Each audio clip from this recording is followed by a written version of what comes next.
Welcome, everyone. We are Random Encounter Productions. I'm Cody Stone. This is GM Academy. And today we're talking Death and Deadliness in 5e. So, where do we begin? Well, we begin where we should always begin, with the rules as written. Many GMs, many players, people in general are learning the game now from shows, from friends that they join, from just sitting down with some funny dice and some character sheets in front of them. They may not have delved into all of the very nitty gritty and specific rules. So, what is a death save? Well, you've hit 0 hit points. Your player has gone unconscious. They are now making death saves. What does that mean? Well, they roll a d20, as we do in almost everything in this game. On a 10 and above, they have a success. 3 successes. They are stable. They are no longer dying. They have the chance to be healed later on. In a couple of hours, they will regain a hit point, and as long as they don't take any more damage, they are a-okay. On a 9 or below, you are failing death saves. Fail 3 death saves, you are no longer dying. You are just straight up dead off this mortal coil, and you have to go find some sort of resurrection magic to bring you back to the prime material plane. Seems pretty straightforward. Of course, there are some caveats. On a natural 20, you get a hit point back. You're back in the fight. That's awesome. That feels good. On a natural 1, you fail 2 death saves, and you are that much closer to death. Suffer damage. It's a failed death save. Suffer a critical. That is 2 failed death saves.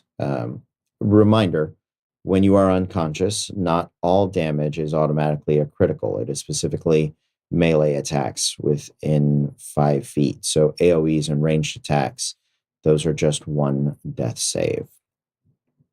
Why do I bring all this up? Well, there's actually some rules in the player's handbook that I think get overlooked a lot.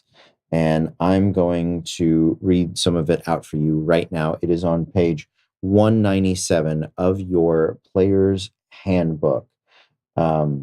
So, unlike other saving throws, this one isn't tied to any ability score that we knew. You are in the hands of fate, aided only. Oh, what are we aided by? By spells and features that improve your chances of succeeding on a saving throw. So, what does that mean? Anything that can help you with a saving throw can help you with your death saves, according to the book. So, that is your cloaks and rings of protection. That is your paladin's aura. That is your bardic inspiration. You would have had to have it before. You would have had to have been inspired, essentially, before you fell unconscious, because you can't hear or see a bard for them to inspire you once you are down and out. But all of those things can be added to a d20 to improve your number, help you make those death saves. Now, by the same token, anything that can hinder a saving throw can also hinder your death saves. So if you have levels of exhaustion, if you have anything that is giving you disadvantage on that, on any saving throw, well, suddenly your death saves become that much harder to make. So that is what the player's handbook tells us. What other rules are important to this? Well, I think when we're talking about deadliness in the game, we have to look at action economy. The more actions one side has versus the other, the more likely they are to win the fight. But there are a lot of house rules that we as GMs and players use. I know I use them in our games on here at Random Encounters, that can increase the amount of healing that players have access to. A common one is drinking a health potion as a bonus action. What does that do? Well, health potions don't have a lot of hit points to them, especially the more plentiful ones are actually very low. But most fights have 2 simple objectives: defeat all the enemies, survive long enough to do so. So if in a single turn, A player can do both of those things, increase their health, increase their survivability, and damage the enemy. They are making double the progress. By the same token, spells as bonus actions, specifically with our healing classes, our clerics, our druids, even our bards, now have access to both healing word and cure wounds at higher levels, mass healing word and mass cure wounds. These are things that are a bonus action and an action, respectively. So you can double the healing if you allow it. But rules as written, you can only cast one spell per turn. I know at our table, I allow the players to be able to cast two spells per turn. We put a limit on the number of spell levels, spell slots that they can burn through, but it does increase the amount of hit points that they have access to. It makes them that much more survivable. So if you're looking to challenge your players and they seem to be walking through all of your encounters, just real quick, look at the rules as written, see if those are adjustments that you want to make. They may not be. What else do we have access to? Well, the DMG does have a few very interesting rules. There's rules about injuries, rules about system shock. And I think those bring up what are hit points? What are these conditions? Narratively, what is the story that we're telling with these numbers, right?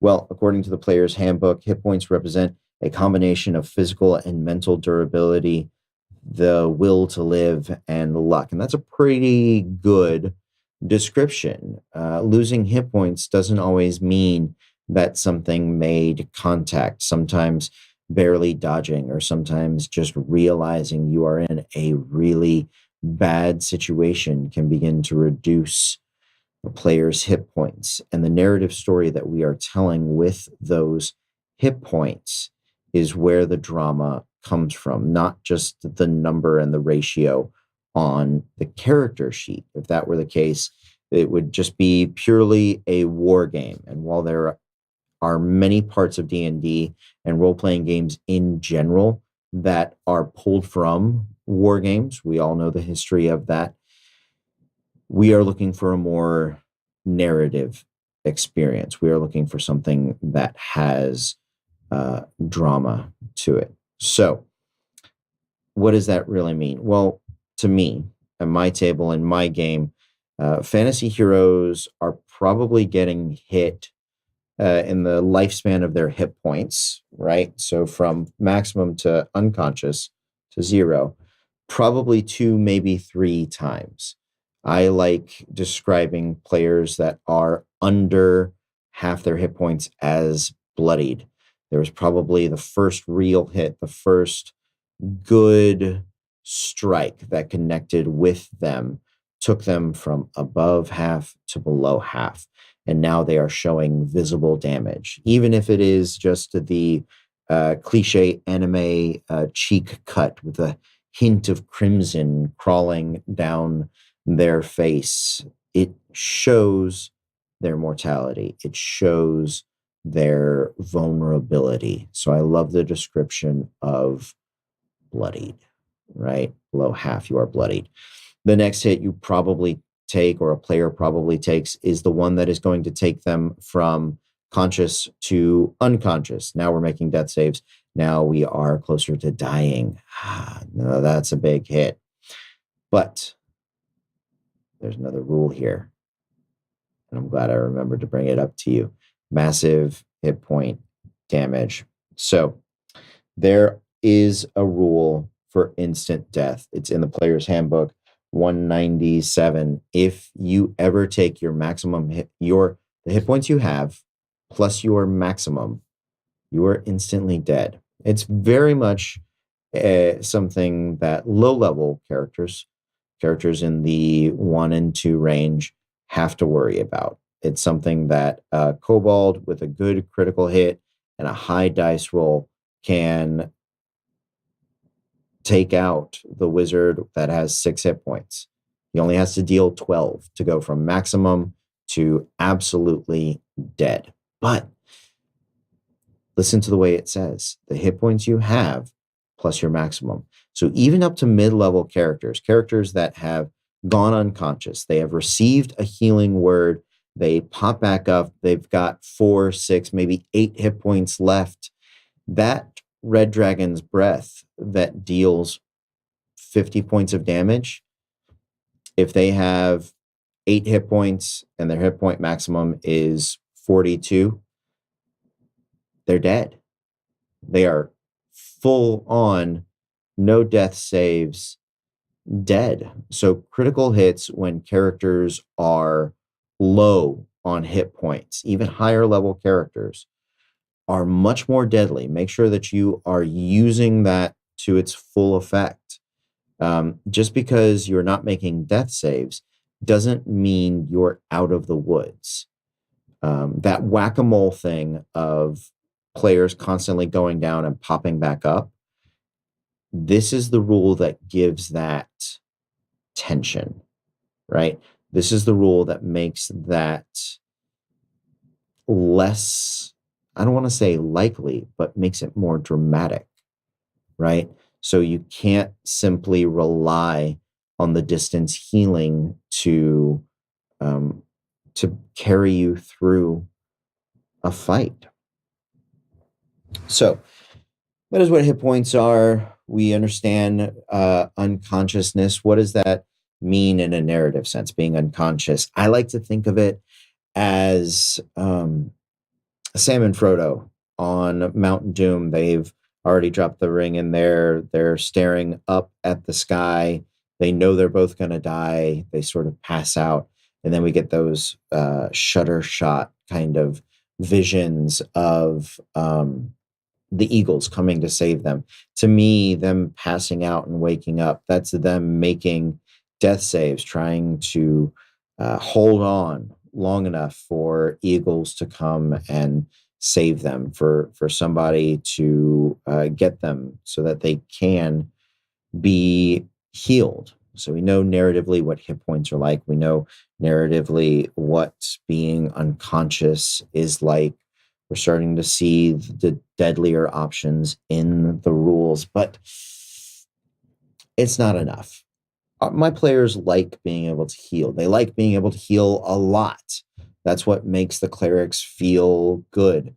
Removing those options from people is less fun, right?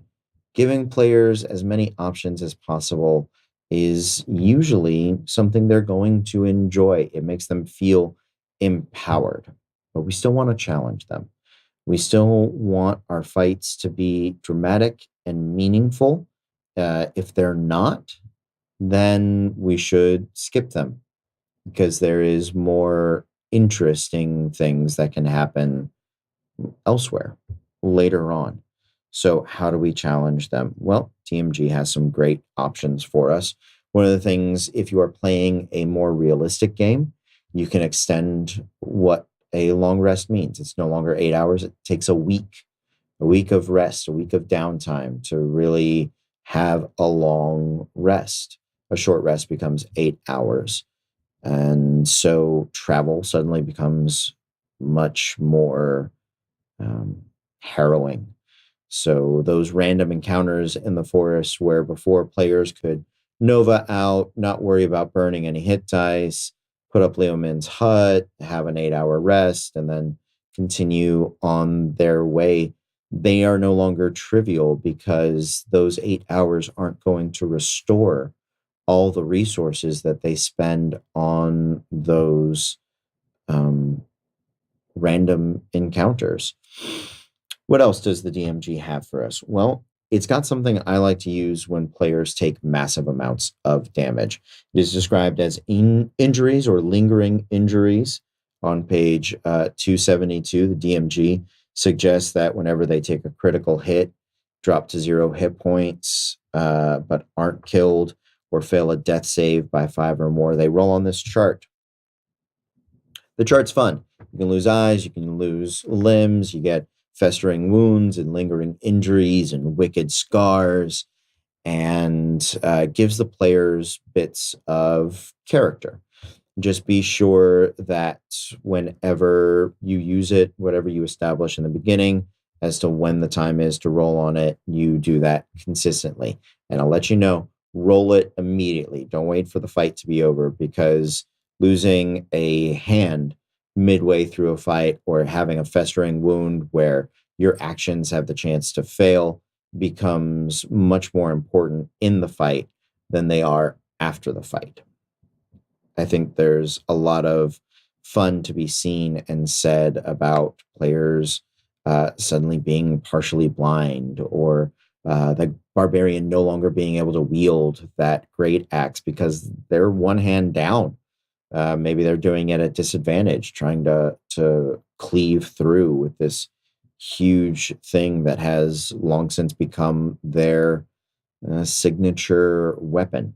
So look at those. Also, on the very next page, 273, there is a system for system shock, for massive damage. If you ever take half your hit points in a single hit, you roll a con save, and then you roll on the chart if you fail. So that can knock people out. It can remove reactions. A lot of fun little things in there to be done. What else can we do, right? Maybe we don't want to roll on charts, don't want to have that open all the time. We still want to challenge them. I think one of the biggest challenges for players that gets trivialized by certain low-level magics, or mid-level magics, I should say, are conditions. Things like poisons, diseases, curses, all those sort of things that can be removed by lesser or greater restoration. I think finding a good way to make those things matter, to make them take up time, to make them hold the drama that they can. Because think about it, diseases are a form of disaster movie for us, right? Epidemics, and there's entire games about pandemic diseases spreading. They should hold an inherent level of danger, of fear to them. So, what can we do to make those things more challenging? I think we apply a simple-ish skill challenge to disease, right? So, and poisons, curses, all of them. We assign a level to the disease, the curse, the poison, whatever that may be. Lesser restoration would normally remove it, but it is more like treating with modern medicine than it is like a Final Fantasy cure-all. And what you do is you have your cleric or druid, bard, whoever's casting the magic, paladin maybe, roll a d20, add their relevant ability modifier, very similar to Counterspell. That's exactly what we're doing. We're taking that Counterspell mechanic and we're applying it to poisons, to diseases, to curses, and giving them the opportunity to remove it. Now, they can try multiple times. It's like treating an injury. Maybe they can only try once a day. Maybe they can only try once an hour, depending on the disease or poison. If it was me and it was lesser restoration, I would say a failure on that makes the disease, the curse, the poison more resistant to it. If it's greater restoration, that's a high level spell. That's 5th, 6th level. That's pretty up there. They're spending some resources to do that. I would say that's like treating it with a form of medicine that is making it better. So I would lower the DCs, even if they fail with every treatment. So it eats up resources, eats up high level resources, but it is no longer simply that mummy's curse suddenly becomes much more dangerous. It becomes a point of drama and not a trivial point of just timing, right? A lot of times poisons and curses and diseases only really matter in the fight. As soon as the fight's over, our healers can come over and take care of us. Well, this extends that drama. And I think that's a good thing to do there. What are some other rules that make things deadlier? Well, you can do the meat grinder, which is described for Tomb of Annihilation. All death save DCs are at a 15. That's a little meh for me. What I like to do with that one instead, I like to start it at 10, right at normal. But anytime a player dies and they come back from the dead, their death save DC goes up by 1. So suddenly it is 11 or 12, 13, and it progressively gets tougher. And it's not just for resurrecting them, it's also for every time they fall unconscious, they are now more likely to die. And 5% doesn't seem like a lot at first, but it very quickly starts to add up, especially when there is no proficiency, there are no ability modifiers to it. Even with all the bonuses you can get, it becomes very hard to stay conscious when you're rolling against a DC 15. So that is something that I like to do. I also use that for resurrection magics. Whoever's casting the resurrection magic needs to make that spell casting check against that DC. If they fail, then they can't use that spell to resurrect this individual. I do allow people to help with that ritual to potentially give them advantage or bonuses for each person that is helping so that players have the chance to come back. And that's important. All of this is very interesting, but the question becomes why? Why are we trying to make it more deadly? It should be said that GMs remember it is your job to facilitate the player's story. They are the heroes. They are the protagonists. They are the ones that will grow and change throughout the course of the tale. There are a lot of ways that you can phrase that, right? But it's good to remember it's their story. Sometimes deadlier is better because our heroes feel more epic when they succeed. Sometimes just the reminder that they're not always guaranteed to succeed, that actions have repercussions, that they should be smart and cautious, that they should think before they act. Those are good lessons, but those lessons can stifle the heroic urges of your players. And then the game becomes very boring, becomes very cautious. It depends on the world, but you and your players should know what world you're playing in, what type of story you are trying to tell. Now, does that mean everybody makes it through unscathed? No, absolutely not. That's one of the reasons I like lingering injuries. I like giving players scars. I like them experiencing some difficulties about losing hands and eating up an attunement slot to get a new one or an eye, something like that. I like them feeling the weight of their adventures, but not being crushed by them. And you need to be very careful. You need to be very sure about when and why you are increasing the deadliness, the difficulty of your game, of your campaign, because you will find instances where when a player dies, when they are so attached to their character that they don't want to play anymore. That for them, depending on how it went out, especially if a character goes in a trivial manner or in an instance where they're not prepared, that they had a good time, but they've sort of hit the end of their rope.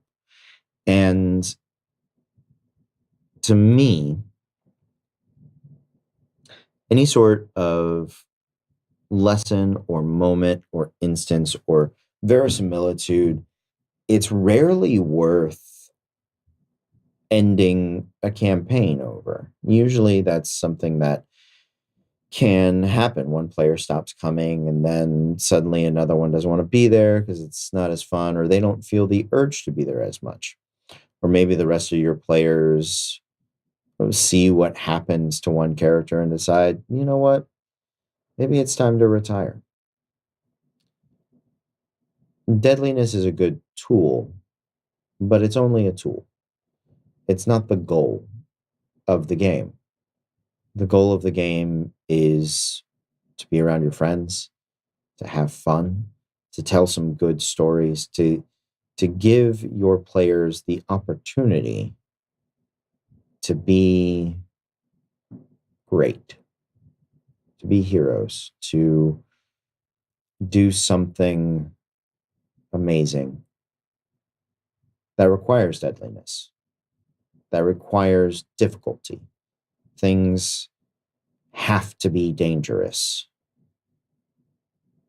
So make sure that you balance that. But if it's all doom and gloom and your players aren't ready for that,